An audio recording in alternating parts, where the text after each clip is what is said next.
हाथी और खरगोश की कहानी। एक जंगल में हाथियों का एक बहुत बड़ा झुंड था। उस झुंड के राजा का नाम गजराज था। वह बड़ा ही गंभीर और पराक्रमी था। गजराज के शासन में सभी आनंद पूर्वक जीवन व्यतीत कर रहे थे। वह हर छोटे बड़े की समस्याओं का समाधान करता था। एक बार उसके क्षेत्र में वर्षा न होने के कारण सूखा पड़ गया।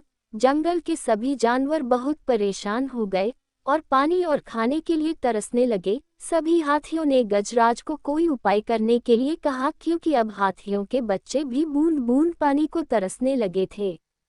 गजराज को सारी समस्या पहले ही पता थी, पर उसे कुछ उपाय नहीं सूझ रहा था। तभी एक बुजुर्ग हाथी ने कहा, मेरे दादाजी के समय भी इसी तरह का सूखा पड़ा था। तब उनके समय हाथियों का झुंड पश्चिम दिशा की तरफ गया था और वहां एक विशाल झील है जिसका पानी कभी नहीं सूखता। हमें भी वहां चलना चाहिए। बुजुर्ग हाथी का सुझाव गजराज और पूरे झुंड को पसंद आया। सभी ने वहां जाने का निश्चय किया। दिन में तो बहुत गर्मी रहती थी, इसीलिए सभी रात में सफर करते थे और कुछ दिनी के सफर के बाद उस झील तक पहुंच गए और सभी ने जी भरकर पानी पिया और स्नान किया। झील के आसपास बड़ी संख्या में खरगोश भी रहते थे। हाथियों के आने से उन पर शामत आ गई। अब प्रतिदिन कुछ खरगोश हाथियों के पैरों के नीचे आ जाते थे और कुछ तो गंभीर रूप से घायल हो जाते थे, तो कुछ मर भी जाते थे। सभी खरगोश बहुत परेशान थे और उन्होंने आपातकालीन बैठक बुलाई। बैठक में तरह तरह के विचार रखे गए। किसी खरगोश ने इस स्थान को छोड़कर कहीं और जाने की सलाह दी, तो किसी और ने हाथियों से बदला लेने की बात कही। तभी एक खरगोश ने कहा, मित्रों, हाथी बहुत बड़ा जीव है, उससे जीत पाना शेर के वश में नहीं होता। तो हम तो बहुत छोटे से जीव हैं, हमें अपनी अक्ल से काम लेना होगा। हमें होशियारी से काम लेकर हाथियों को यहाँ से भगाना पड़ेगा। इसके पश्चात उस खरगोश ने सभी को एक योजना बतलाई। सभी खरगोशों को उसकी योजना पसंद आई और उस पर अमल करने का निश्चय किया गया। योजना के तहत छोटू नाम के खरगोश को योजना का मुख्य किरदार चुना गया, क्योंकि छोटू खरगोश बहुत होशियार और बातें बनाने में बहुत माहिर था। सभी खरगोशों ने मिलकर छोटू को अपना दूत बनाया और हाथियों के पास भेजा।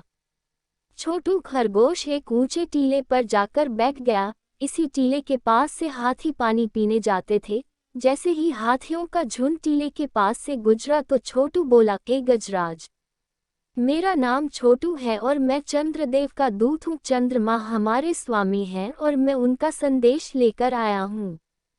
गजराज और उनका झुंड सहसा वहां रुक गया और छोटे से खरगोश की बात सुनकर गजराज ने पूछा, अरे भाई, तुम क्या संदेश लाए हो? छोटू खरगोश बोला, आपका झुंड इस तालाब के पास आकर रहने लगा है, जिसके कारण यहाँ रहने वाले कई खरगोशों की हाथियों के पैरों के नीचे आने से मौत हो गई या फिर वो घायल हो गए हैं। ये सब देखकर हमारे आराध्य चंद्रमा देव बहुत नाराज हैं और अगर हाथियों का झुंड इस स्थान को छोड़कर नहीं गया तो वो आपको श्राप दे देंगे। गजराज को छोटू खरगोश की बातों पर यकीन नहीं हुआ और छोटू से पूछा, चंद्रदेव कहाँ हैं? मैं भी उनके दर्शन करना चाहता हूँ। छोटू बोला, आज चंद्रदेव स्वयं यहाँ आए हैं। अगर आप उनके दर्शन करना चाहते हैं तो मेरे साथ आइए। वो रात पूर्णिमा की रात थी और तालाब में चंद्रमा का प्रतिबिंब इस तरह दिखलाई दे रहा था मानो साक्षात चंद्रदेव विराजमान हो। चंद्रदेव को देखकर गजराज बुरी तरह घबरा गया और गजराज की हालत देखकर छोटू बोला, गजराज, अब तो आपको यकीन हो गया और आपको कोई संदेह हो तो चंद्रदेव आपके सामने है, उन्हीं से पूछ लो। गजराज ने चंद्रदेव को प्रणाम करने के लिए जैसे ही सूंड चंद्रमा के प्रतिबिंब के पास ले गया, वैसे ही सूंड की हवा से प्रतिबिंब हिलने लगा। इसे देख गजराज घबरा गया और पीछे हट गया। इसे उचित मौका मानकर छोटू खरगोश बोला, देखिए गजराज, चंद्रदेव कितने नाराज है, वो आपका प्रणाम भी स्वीकार नहीं कर रहे हैं। भला इसी में है कि आप जल्द से जल्द अपने झुंड के साथ इस स्थान को छोड़कर कहीं और चले जाएं, नहीं तो चंद्रदेव के क्रोध और श्राप से आपको कोई नहीं बचा सकता। छोटू की बातें सुनकर और भय के कारण गजराज और उनका झुंड उस स्थान को छोड़कर चला गया। हाथियों के जाते ही खरगोशों में खुशी की लहर दौड़ गई और चारों तरफ छोटू खरगोश की जय जयकार होने लगी। हाथियों के झुंड के जाने के कुछ दिनों के बाद ही बारिश शुरू हो गई और जल संकट समाप्त हो गया। इस तरफ खरगोश और हाथी सभी खुशी खुशी रहने लगे। शिक्षा